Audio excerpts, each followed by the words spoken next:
We remain steadfast in our commitment in delivering local news that matters, stories that inspire, enriching the lives of Filipinos in Mindanao, in the Philippines and across the globe. This is your GMA Regional TV, kapuso ng bawat Pilipino.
Ito ang GMA Regional TV, One Mindanao. Maayong hapon, Mindanao. Kini ang GMA Regional TV, One Mindanao. Hatod namo ang pinakadagko ug pinakaulahing balita sa Mindanao. Ako si Sara Hilomen Velasco. Rial Soroche, live gikan dinhi sa GMA Davao Complex. Cyril Chavez, live gikan dinhi sa GMA Cagayan de Oro Station.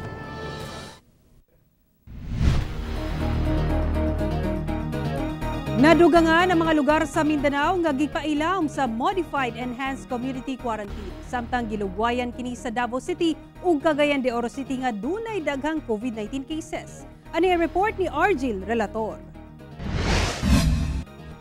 Nag-anunsyo na og bagong quarantine classification sa Presidente Rodrigo Duterte Lunes sa gabii. Sugod June 16 hangtod June 30 ang mga lugar sa Mindanao nga gipaubos sa extended MECQ. Mao ang Zamboanga City, Zamboanga Sibugay, Zamboanga del Sur ug Zamboanga del Norte sa Region 9, Cagayan de Oro City sa Region 10 ug Davao City sa Region 11, Butuan City ug Agusan del Sur sa Caraga Region ug nadugang sab ang Dinagat Islands ug Surigao del Sur sa mga lugar sa rehiyon nga gipailawom sa MECQ. Samtang gipaubos sa General Community Quarantine o GCQ ang Iligan City sa Region 10, Davao del Norte sa Region 11, sa Region 12, General Santos City, Sultan Kudarat, Sarangani, Cotabato Province ug South Cotabato, ug sa BARMM, Lanao del Sur ug Cotabato City.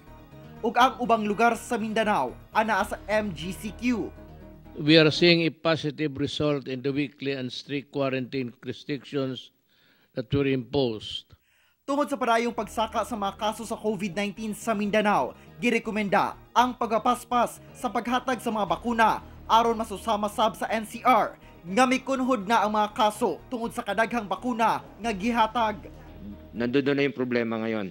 Papalabas na po sa Metro Manila at ayaw nating mangyari yung nangyari sa Metro Manila nung nakaraang 2 buwan po. Ako si Argil Relator para sa One Mindanao. Cagayan de Oro City magpabilin sa MECQ hangtod sa petsa 30 sa bulan sa Hunyo. Samtang pipila ka establishmento nga nag-operate karon bisan bawal ang naisyuhan og OVR. Aniya ang report. Sa gipagawas nga bagong quarantine classifications sa mga probinsya ug syudad sa nasod kagabii sa National IATF, i-extend niini hangtod June 30 ang MECQ status sa Cagayan de Oro City. Kini gumikan sa parayong pagtaas sa new COVID-19 cases. Sa kasamtangan, naga-average ang syudad og kapin 100 new cases matag adlaw. Inoon, taas usab ang porsyento sa mga naka-recover. Pahimangno sa LGU sa Katauhan nga walay kausaban sa patakarang ipatuman. Alang sa mga mugawas sa mga panimalay, kinahanglang magdala sa ilang valid ID, QR code, barangay exit pass alang sa mga dili apor ug company ID alang sa mga apor. Here in Cagayan de Oro, the things can be done a lot faster a lot better, a lot bigger, a lot more efficiently if we work with each other. Kung magtinabangay lang ta, daghan na nga itong mahimo. Samtang atol sa padayong operasyon nga ginahimo sa LGU, pipila ka establishmento ang nasakpang nag-operate. Susama na lang niini ang usa ka spa nga nag-abli nga lagpas pagayod sa curfew hours ni hugot gibawal ubos sa MECQ. Tungod niini, gipang-isyuhan sa CDO Disiplina Muna Advocacy Team ang operator sa spa ug mga customer og OVR. Lately, nag-operate sila, ilang signages open yun, and allegedly, daghan pa daw kayo nga mga spa operators gapon nga patago, no, nga ga-open. Sa barangay Kamaman-an, 6 ka hamtong ug 5 ka minor de edad sab ang nasakpan sa barangay nga nag-inom sa pampublikong lugar. Gipang-isyuhan kini og OVR samtang ang mga minor de edad gipapauli na lamang sa otoridad. Ako, si Cyril Chavez para sa One Mindanao. Tulo ka barangay sa Bislig City, Surigao del Sur gipailalom na sa MECQ sulod sa 7 ka adlaw. Ang report ni John D. Esteban.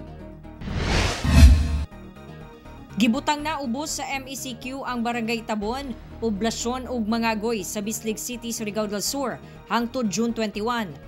Ang maong mga barangay ang nakatala og labing daghang kaso sa COVID-19 sa syudad. Gani ni atong June 8, 240 ka kaso ang na-record sa maong mga barangay. Base kini sa gipagulang Executive Order No. 27 ni Mayor Florencio Garay, human maaprubahan sa Regional IATF ang rekomendasyon sa Local IATF. Ang mga nasampit nga barangay, mingaw na. Gumikan dili tugutang makagawas og sulod ang mga residente. Gawas lang kung essential ang lakaw o nanarbaho. Basta doon na lang mapakita nga ID o Certificate of Employment. Makapamalingki gihapon may pinagi sa mga libre nga sakyanan nga L3 van nga tulo ka buok nga naglibot-libot sa among dalan para lang makaatomi sa among pamalingki. Schedule lang iyang pagbiyahe alas 9 to alas 11 sa buntag taman o alauna.30 o alas 4:30 sa hapon. Hopefully nga kani dili na ma-extend and okay ang iyang dagan kani siya makaprevent sa pagkanat sa virus o mahimong hapsay ang kahimtang sa mong barangay. Nakamuntar sabog checkpoint sa entrada ug pagawas sa maong mga barangay. Subay sa Kamanduan, alas 7 sa gabi hangtod alas 4 sa kadlaw na ang curfew. 24 hours usab ang liquor ban. Pahimangno sa LGU nga tumanon ang tanang health protocols aron malikayan ang pagsaka pa sa kaso. Ako si John D. Esteban para sa One Mindanao. Sa padayong pagsaka sa kaso sa COVID-19 sa Davao Oriental, nasinati na kuno sa probinsya ang second wave sa COVID-19 cases sigun sa Provincial Health Office. Ano report ni Argil Relator. Gikumpirma sa Provincial Health Office sa Davao Oriental nga nakasinati na og second wave sa surge sa COVID-19 cases ang probinsya. As of June 13, ana sa 302 ang active cases sa Davao Oriental og 53 na ang natalang namatay. This time, mas grabe ang ato ang surge because the numbers are greater, mas daghan, there are more deaths. I believe like with what we have experienced here in Davao Oriental, na kami 13 deaths since the start of COVID. Plus, of course, we are grappling with an already exhausted healthcare workers. Usasab sa mga gikabalakan ang halos kada adlaw nga dunay matalang mamatay nga COVID-19 patient. Kadaghanan niini mga senior citizens nga dunay comorbidities. Ug ning bag-o lang usa ka pulis sa Lupon Municipal Police Station kinsa nalakip sa 8 ka mga pulis nga nagpositibo sa COVID-19 ang namatay tungod sa maong sakit. Very sad nga statistic that we are looking into is the case fatality ratio. This is the total number of deaths as opposed to the total number of confirmed cases. We have had 13 new deaths in the second wave of the COVID surge. That's 13 new deaths. Pre-COVID surge, the second wave, we only had a total of 40 deaths.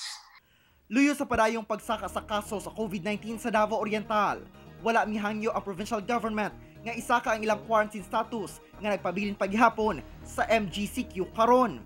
Gawa sa pag-atiman sa mga positibong kaso, ginapapaspasan sab sa Provincial Health Office ang ilang vaccination program. Ako si Argil Relator para sa One Mindanao. usa ka barangay sa Taguluan, Misamis Oriental gipaubos sa focus containment localized lockdown tungod sa nagkataas nga kaso sa COVID-19. Atong sayron sa report ni Ethel Ipanag. Base sa executive order yung gipagawas ni Mayor Gomer Sabio, 133 series of 2021, gipaubos nga do sa focus containment localized lockdown ng tibok barangay poblasyon epektibo karong adlaw hangtod Hunyo 29 tungod sa nagkataas nga kaso sa COVID-19 sa barangay. Gibawal na pagawas ang nag-edad 18 paubos ug 65 pataas, samtang alas 8 sa gabi hangtod alas 5 sa buntag ang curfew hours. Makagawas gihapon ang mga apors ug essential workers nga dunay makapakitang company ID, Certificate of Employment o dokumento nga makapamatuod nga apor. Sa mga mopalit og pagkaon, tambal o emergency, ipakita ang barangay exit pass o quarantine pass nga ipang-apod-apod sa ilang zone leaders. Naagi dinhi sa kanang zone 10 Promised Land mugin ay daghan murag tuyok-tuyok ka ba ang virus. Samtang bantayan pag-ayo sa otoridad ang matag boundary sa barangay. Ang barangay poblasyon mo ay labing daghang natalang kaso sa COVID-19 nga may abot na sa 22 ka local active cases.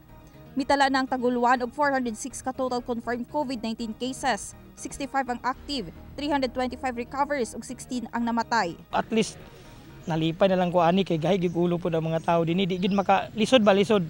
Kauban si James Yap sa kamera. Ako sa Ethel Ipanag para sa One Mindanao. Nakumpleto na ang Phase 1 sa Davao City Coastal Road Project. Atong sayron ang detalye nini sa live report ni Sheila Vergara Rubio. Sheila. Sara, mas makita na karon ang kanindot sa Davao City Coastal Road kung asa na kumpleto na ang Phase 1, partikular sa Bagotalomo portion. Dayag nga atraksyon gayud sa mong proyekto ang Esplanade asa mamahimong makarelax, suroy ug exercise ang katawhan. 100% na nga nakumpleto ang Bagotalomo portion sa Davao City Coastal Road Project. Ang bypass road daplin sa dagat maong alternatibong dalan aron ma-decongest ang kahuot sa trapiko sa Davao City. Sa maong proyekto, atraksyon ang Esplanade kung asa dunay children's park, commercial spaces, bike lane ug uban pang pasilidad. As for the Gulfview Esplanade, nahuman na nato ni bag-uhay pa lamang. Other than the carriage way itself, usa kini sa mga major attractions sa atuang proyekto. Doon na kini parking area, restrooms, rotonda, skate ug dog park, jogging lane ug playground para sa tanan. Wala pa kini giabrihan sa publiko sanglit posibleng makakulgot sa dagan sa trapiko sa Talomo Ulas area.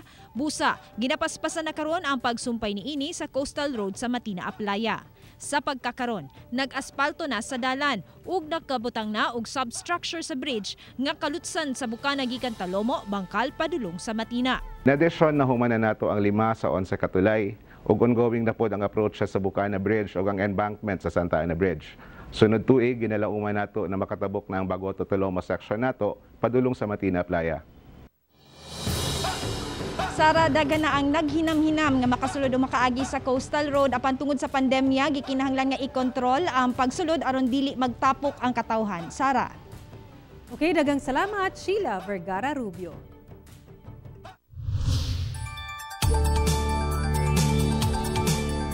Walay nakitang major weather disturbance ang pag-asa apan magpabiling ulanon ang daghang bahin sa Mindanao tungod sa localized thunderstorms. Hanging habagat ang nakaapekto karon sa Luzon apan dinhi sa Mindanao, makasinati kita sa panalagsang pagdagom ngadto na sa madag-umon nga kalangitan, inubanan sa patak-patak nga pag-ulan tungod sa localized thunderstorm nga sagad mahitabo sa hapon o sa gabi. Apan giabisuhan gyapon ang katawhan labi na sa mga nagpuyo sa bukirong bahin nga magbinantayon sa kalit nga pag-ulan nga posibleng moresulta sa kalit nga pagbaha ug landslide.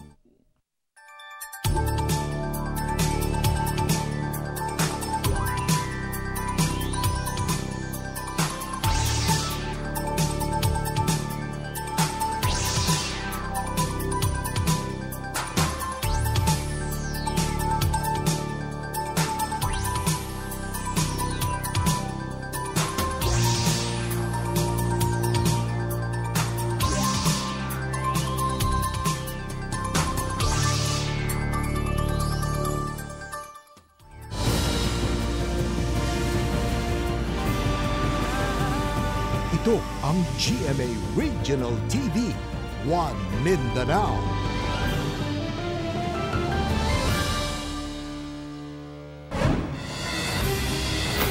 Kasabwang City, patay ang biktima nga nailang si Reniboy Hirongyo, 48 anyos, kataga-sityo Pagsanhan, Barangay Calabasa.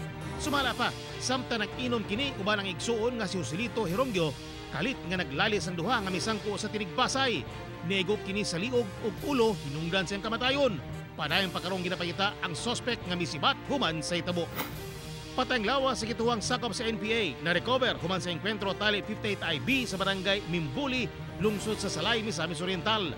Kini human may responde ang kasundaluhan sa lugar tungod sa presensya sa armadong grupo nga nagapangayo kuno og pagkaon sa mga residente. Na-enkwentro niini ang grupo sa Sub-Regional Committee 1 sa NPA North Central Mindanao Regional Command. Di napatay ang usa ka Eli Marianas Kabusog alias Dariel. Nakipsab sa nirecover ang M16 rifle, personal nga mga gamit ug medical paraphernalia. Sa Butuan City, naharan sa otoridad kining wing van nga may kargang iligal nga pinutol nga kahoy sa may Purukwan, Barangay Ampayon. Mukabat sa 6,500 board feet sa lawaan nga nagatidad og kapin 200,000 pesos ang nakuha sa otoridad. Gidakop ang driver sa truck nga si Brian Lubinario, taga Coronadal City, og pahinanting si GR Halop nga taga Bayugan City. Sa Kiblawan, Davao del Sur, bit-bit ang ilang mga klase-klaseng armas, misurrender kining tulo ka mga miyembro sa tribong Blaan kang Major Carl Jason Rama, uban ni Kiblawan Police Chief Major Rodante Varona. Nipasalig ang tulo nga dili na sila moapil sa pangayaw. Bugti silang dalang armas ang cash assistance gikan 5 ngadto 10,000 pesos patag usa. Gipanawagan sa bagubang panglumad nga padayong nagkupot og illegal nga armas nga isurrender na kini sa otoridad.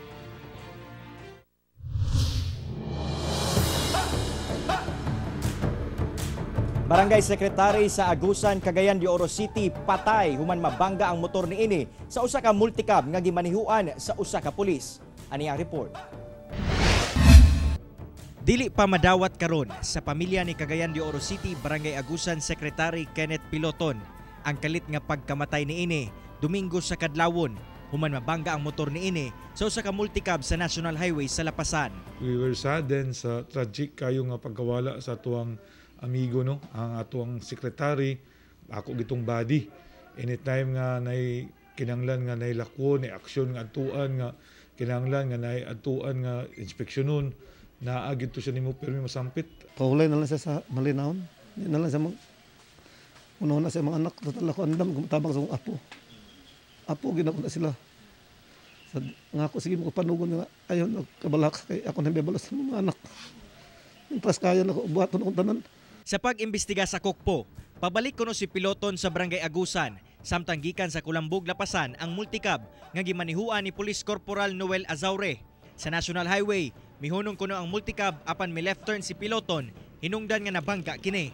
Tungod walay helmet, nakahiagom ang biktima og samad sa ulo, hinungdan sa iyahang kamatayon. Moapilar kita sa publiko, no, especially itong mga kaigsulan diya sa kadalanan. If ever mag-drive sila sa ilang sakyanan, you should always wear your safety helmet, especially pag motorcycle. And at the same time, kung private sakyanan po na siya or car, dapat maka-kuhan po tanong seatbelt. Kay those are the precautionary measure na dapat natusundon. Wala na gipasakahan sa banay sa biktima ang pulis nga nakabangga sa biktima. Sanglit nagkaaregluhay na kini sa Barangay Council. Kauban si Makoy Sempron sa kamera. Ako, si Cyril Chavez para sa One Mindanao. Rider sa motorsiklo patay human nasangit sa side mirror sa usa ka bongo truck sa Davao City. Dead on the spot kining rider sa motor nga nailang si Mission Mabaslay human nasablay sa usa ka bongo truck sa Arcastillo, Agdao, Davao City alas 8 kagabi. Nag-U-turn kuno ang bongo truck apan naabdan kini sa naghaguros nga motor ug nasangit ang naong sa driver sa side mirror sa truck. Gikustudiya na sa Santa Ana Police Station ang driver sa bongo truck nga gilang si Jose Gomez nga magatubang og kaso.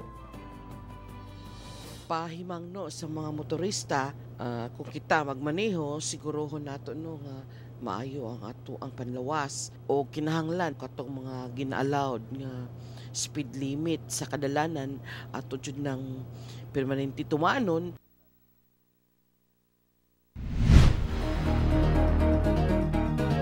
Dulan 45,000 doses sa Sinovac vaccine ang miabot sa Davao City karong adlaw. Ani report ni Sheila Vergara Rubio. Sa Sayo Martes sa buntag, miabot sa Davao City ang dugang 44,800 nga supply sa Sinovac vaccine nga bahin-bahinon sa nagkadayang lugar sa Rehiyon 11. Kini usab ang gamiton aron subling makaabri ang ubang mga vaccination sites sa Davao nga temporaryong gisirad-an samtang naghulat pa sa bakuna. Sa pagkakaron, ang mga operational vaccination sites sa Davao City maong Buhangin Central Elementary School gikan June 14 to 16, Mintal Central Elementary School gikan June 14 to 16, ug Matina Aplaya Elementary School karong June 16 to 17. Importanteng pahimangno sa kagamhanan nga ang tanang vaccinees muhulat nga i-contact sa ilang mga district health center alang sa ilang schedule. Kini gumikan kay hugot nga gidili ang walk-ins aron makalikay sa pagdagsa sa tao nga maghulat og pipila ka oras. Alang sa mga pangutana kalabot sa vaccination program, mamahimong mo contact sa mga numero nga naka-flash sa inyong TV screen. Ako si Sheila Vergara Rubio para sa One Mindanao.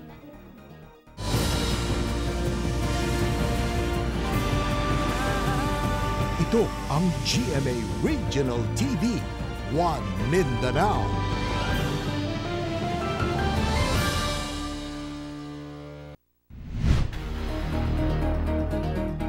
Miubos sa 21,000 ang COVID-19 active cases sa Mindanao o kadtong wala pa naayos sa maong sakit. 21,348 ang aktibong kaso sa COVID-19 sa Mindanao, samtang 124,140 na ang tanang kaso. 98,659 ang naayo na o 4,107 ang namatay. Sa Pilipinas, 1,327,431 na ang total COVID-19 cases karong adlaw, samtang miubos gamay sa 58,063 ang aktibong kaso, human kapin 1,246,000 ang recoveries o 22,963 ang namatay. Sa tibuok kalibutan, kapin 176,274,000 na ang nataptan og COVID-19 ug sobra 3,812,000 na ang namatay. Sa labing unang higayon, usa ka Municipal Local Government Operation Officer ang nahimong caretaker sa Magpet, Cotabato Province kay gi-isolate ang tanang opisyal sa lungsod human na expose sa nagpositibo sa COVID-19. Ani ang COVID-19 update sa Mindanao, pinaagi dining report. Sa Magpet, Cotabato Province, gi-isolate ang tanang opisyal sa lungsod human na expose sa mga COVID-19 patient. Unang nagpositibo ang mayor sa lungsod ug karon naka-confine sa ospital. Samtang ang vice mayor kinahanglan sab mag-quarantine human dunay miyembro sa sangguniang bayan nga nagpositibo sa COVID-19. Busa temporaryong gihimong caretaker sa lungsod ang Municipal Local Government Operation Officer nga si Ms. Ivy Cervantes nga mo'y labing unang higayon nga nahitabo sa lungsod. Doon na 2,710 kakumpirmadong kaso sa COVID-19 sa Cotabato Province ug 693 ang aktibong kaso. Sa Davao City, miabot sa 310 ang new COVID-19 cases sa syudad niadtong Domingo. Usa kini sa mga labing taas nga ihap sa new cases sa syudad karong bulana. Busa misa ka na sa 19,996 ang confirmed COVID-19 cases sa Davao City ug 3,477 ang active cases. Sa General Santos City, nagpahigayon og disinfection sa kadalanan sa Barangay Lagaw, lakip mga private subdivision ang otoridad. Ang maong barangay ang usa sa mga daghan og kaso sa COVID-19 sa syudad kung asa napulo sa 65 new cases kagahapon, lakip 1-month-old baby boy gikan sa maong barangay. Doon na 4,674 kakumpirmadong kaso sa COVID-19 sa General Santos City ug 665 ang active cases.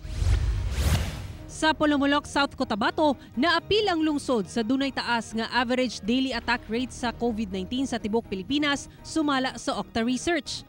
Busa nagpatuman na og no movement Sunday kung asa essential travels lang ang tugutan. 5 sab ka barangay ang ginamonitor tungod sa taas nga kaso sa COVID-19 nga mao ang Barangay Sulit, Barangay Poblasyon, Barangay Magsaysay, Barangay Cannery ug Barangay Silway Otoso. Dunay 1,256 ka total COVID-19 cases ang Polomolok, South Cotabato nga dunay 236 active cases. Ako si Sara Hilomen Velasco para sa One Mindanao. Mga kapuso, fast food nga healthy ba ang inyong gipangita? Sa Tagum City, dunay kan-anan nga nagagamit og ingredients gikan sa Urban Hydroponic Garden ang ingredients. Ato kining sayron pinaagi diining report. Pangkonsumo lang unta ni Dayan Arbuso ang gihimo nining hydroponic lettuce garden sa ilang tugaran. Apan wala siya nagdahom nga sulod lang sa pipila ka bulan sukad nag-lockdown ni atong miaging tuig, makatukod siya og food stall nga ginadayon na karon dili lang sa mga taga-menyos, lakip na mga taga-kasikbit nga lugar. Gusto mo gud namo nga tanan makasakay gyud ma'am, namo goy uban nga kanang healthy lang sila nya. Dili sila ganahan sa taste, murag anak man ba? So amo-among kung target jud mga bata, mga tigulang anak. Fresh lettuce salads, organic burgers and sandwiches ug fresh fruit juices ang pipila sa mga ginabalik-balikan og order sa mga parokyano. Halos tanang ingredients sa iyang mga pagkaon gikan sa ilang urban hydroponic garden. Usa kini ka klase sa garden nga dili na kinahanglang mogamit og yuta sa pagpatubo sa tanom, inay tubig lang. Dili gid sa lisod ma'am, dali ra jud kay sa. Kuan ra sa ang mga chemical ma'am kay itunaw ra gid sa tubig. Sumala ni Dayan, nindot ang hydroponic garden kay doon na nakay kaugalingong mapagkuhaan og masustansyang pagkaon, pwede pa nimong pagkakitaan. Tagana pud natudloan pud ma'am. Nana pud sila yung mga mama pud. Napod sila kanang kaugalingon ng hydroponic na gamay. Ako si Sarah Hilomen Velasco para sa One Mindanao. Mga kapuso, way puas ang among paghatod og balita. Bisitahi ang www.gmaregionaltv.com ug mag-subscribe sa official YouTube channel sa GMA Regional TV. Busa mga kapuso, ayaw paulahi sa madagkong balita sa nagkatayang rehiyon sa nasod, subscribe na. Ug mo katumulahin balita sa Mindanao karong adlaw. Ako si Rial Soroche. Dagang salamat sa inyong kanunay nga pag-uban kanamo sa matag adlaw. Ako si Cyril Chavez. Tungod ang mga balita sa atong palibot, importante alang kanamo. Kini ang GMA Regional TV 1 Mindanao. Sarah Hilomen Velasco, buong puso para sa Pilipino.